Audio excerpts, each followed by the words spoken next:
মাত্র 1 কাপ কাঁচা চাল দিয়ে এইভাবে চালের সন্দেশ বানিয়ে দেখুন। কথা দিচ্ছি খেয়ে মন খুশি হয়ে যাবে, আর খাওয়ার সময় বুঝতেই পারবেন না যে এটা চাল দিয়ে তৈরি করা হয়েছে।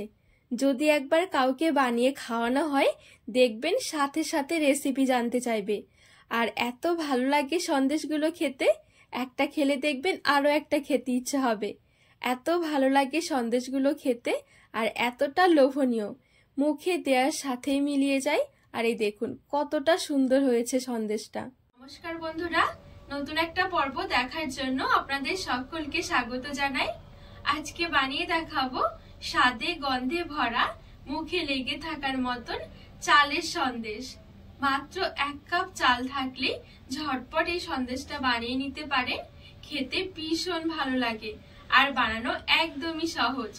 তো চলুন খুবই সহজভাবে বানিয়ে দেখাবো, আশা করছি অনেক ভালো লাগবে। তো এই চালের সন্দেশটা তৈরি করার জন্য আমি এখানে 1 কাপ গোবিন্দভোগ চাল ভালো করে পরিষ্কার করে ধুয়ে জলটা ঝরিয়ে নিয়েছি। এখন দেখুন চালের গায়ে কোনো রকমের জল নেই, জলটা আমি একটু ভালো করে ফ্যানের নিচে রেখে শুকিয়ে নিয়েছি। তো প্রথমে আমি গ্যাসের উপরে একটা কড়াই বসিয়ে দিয়েছি। কড়াই দিয়ে দিচ্ছি 1 টেবিল চামচের মতন ঘি।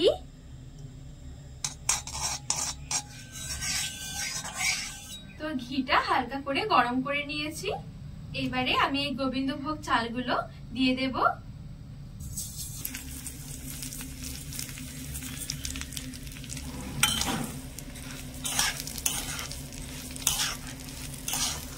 এবারে নেড়ে ছেড়ে চালগুলো ভালো করে একটু ভেজে নেব।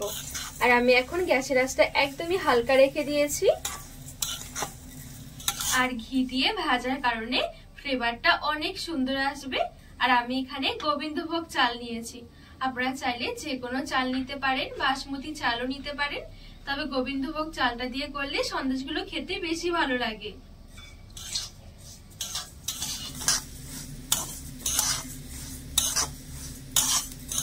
আর চালটা একদম হালকা আছে, ভাজতে ভাজতে দেখবেন একটা পর্যায়ে হালকা একটা কালার আসতে শুরু করবে।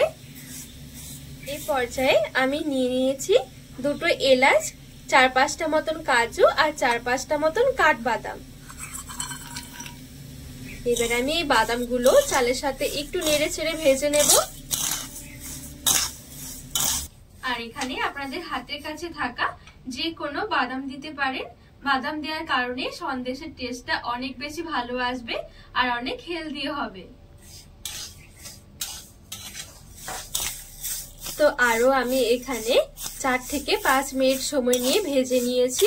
বাদামগুলো দিয়েও মোটামুটি আমি এখানে পুরো 10 মিনিট সময় নিয়ে এই চাল আর বাদামগুলো ভেজে নিয়েছি। এখন দেখুন হালকা কিন্তু একটা চালের কালার এসে গেছে। চালটা এখন খুব সুন্দরভাবে ভাজা হয়ে গেছে। যত বেশি ভাজা হবে তত বেশি সন্দেশগুলো খেতে ভালো লাগবে। এবারে নামিয়ে একটু ঠান্ডা করে নেব।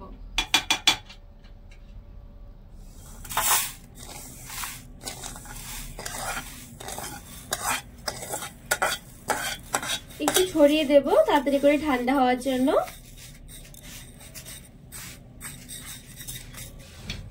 তো এইদিকে ভেজে নেওয়া চাল আর বাদামগুলো খুব ভালোভাবে আমি ঠান্ডা করে নিয়েছি। এবারে এইদিকে নিয়েছি একটা মিক্সির জার, আর মিক্সির জারের মধ্যে নিয়ে একটু চাল আর বাদামটা একটু গুঁড়ো করে নেব।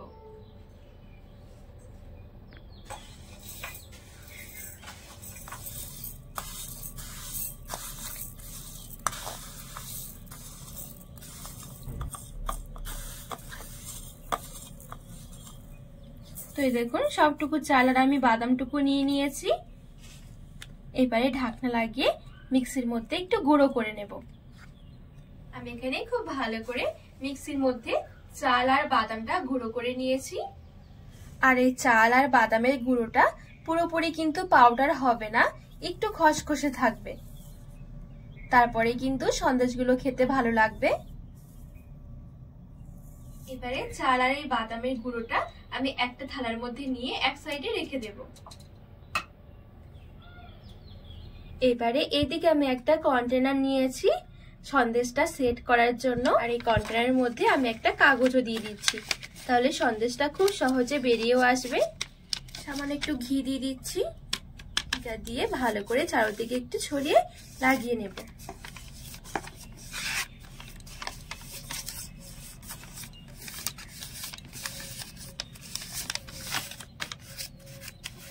তো এই দেখুন এখানে খুব সুন্দরভাবে কন্টেনারটা রেডি করে নিয়েছি।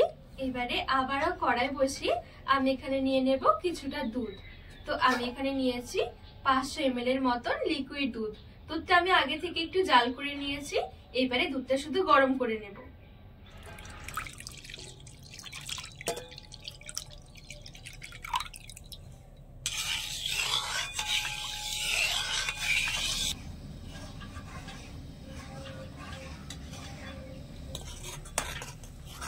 তো এই দেখুন এখানে দুধটা আমি খুব সুন্দরভাবে গরম করে নিয়েছি। এবারে এখানে দিয়ে দিচ্ছি 10 টাকা দামের 1 প্যাকেট গুঁড়ো দুধ।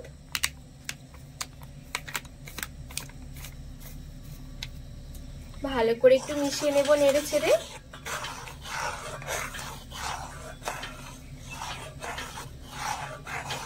আর এখানে দিয়ে দিচ্ছি লাল বাতাসা। আমি নিয়েছিলাম 250 গ্রাম গোবিন্দভোগ চাল। তো 250 গোবিন্দভোগ চালের জন্য আমি 150 গ্রাম নিয়েছি লাল বাতাসা। যদিও মিষ্টির স্বাদটা আপনারা বাড়িয়ে কমিয়ে নিতে পারবেন। ভালো করে নেড়ে ছেড়ে এবারে বাতাসাগুলো একটু গলিয়ে নেব।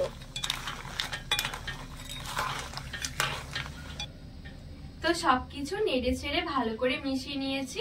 আর এখন কিন্তু বাতাসাগুলো গলে গেছে। তো সন্দেশের জন্য দুধের মালাইটা রেডি। আর এখানে দেখুন দুধের মালাইটা কিন্তু অনেকটাই ঘন হয়ে গেছে। আর এখানে আমি লাল বাতাসা দিয়েছি। লাল বাতাসার জায়গায় আপনারা গুড়টাও দিতে পারেন বা চিনিটাও দিতে পারেন। এবারে এদিকে যে আমি গোবিন্দভোগ চাল আর বাদামটা গুঁড়ো করে নিয়েছিলাম, এই চাল আর বাদামের গুঁড়োটা অল্প অল্প করে দিয়ে মেশাতে থাকবো। একবারে খুব বেশি দেওয়া যাবে না, তাহলে আবার দলা বেঁধে যাবে। আর গ্যাসের আঁচটা এখন একদমই আমি হালকা রেখে দিয়েছি।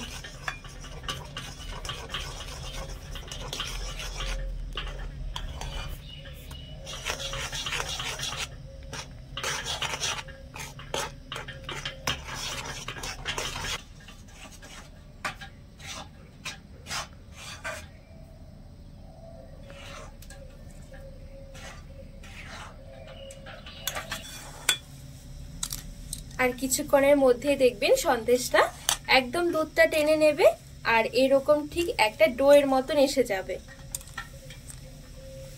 এ পর্যায়ে অবশ্যই গ্যাসের আঁচটা একদমই হালকা রেখে দিতে হবে, না হলে সন্দেশটা পুড়ে গেলে খেতে ভালো লাগবে না।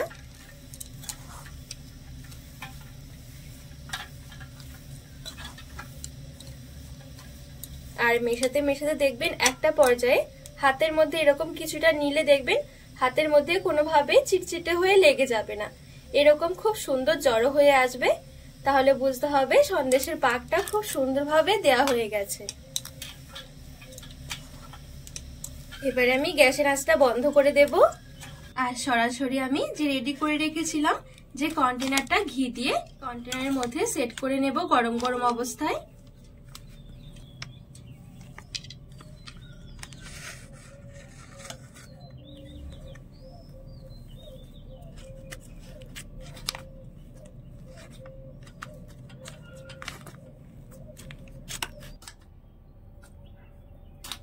তো এই দেখুন এখানে খুব সুন্দরভাবে চেপে চেপে একটু উপরের দিকটা এরকম সমান করে নিয়েছি আর সন্দেশটা একটু সেট করে নিয়েছি। এবারে সন্দেশটা আমি একটু ভালো করে ঠান্ডা করে নেব। একদমই অল্প সময়ের মধ্যে দেখবেন সন্দেশটা রেডি হয়ে যাবে। তো এবারে ঠান্ডা করে তারপরে আমি পিস পিস করে কেটে নেব। তো এইখানে সন্দেশটা খুব ভালোভাবে ঠান্ডা করে নিয়েছি। ঠান্ডা হয়ে গেলে দেখবেন খুব সুন্দর জমে আসবে। এইবারে কন্টেনার থেকে এভাবে করে উল্টে বের করে নিচ্ছি আর নিচের সাদা কাগজটা সরিয়ে নেব। এইবারে সন্দেশটা পিস পিস করে কেটে নেব। আপনাদের পছন্দ মতন শেপে কেটে নিতে পারেন। একদমই অল্প সময়ের মধ্যে সন্দেশটা রেডি হয়ে যাবে।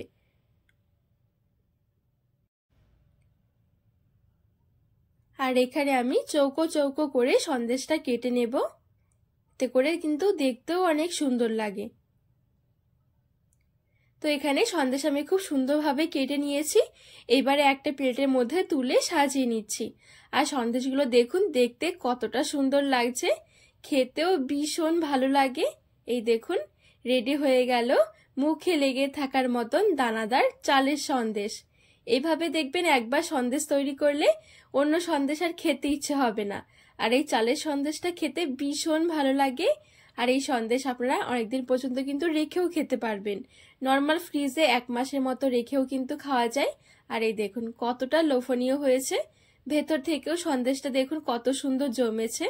আর মুখে দেওয়ার সাথেই সন্দেশগুলো মিলিয়ে যায়। বন্ধুরা, আজকে এই চালের সন্দেশের রেসিপি আপনাদের কেমন লেগেছে অবশ্যই কিন্তু কমেন্ট করে জানাবেন। আর রেসিপি ভালো লাগলে চ্যানেলটিকে সাবস্ক্রাইব করে পাশে থাকার অনুরোধ রইল।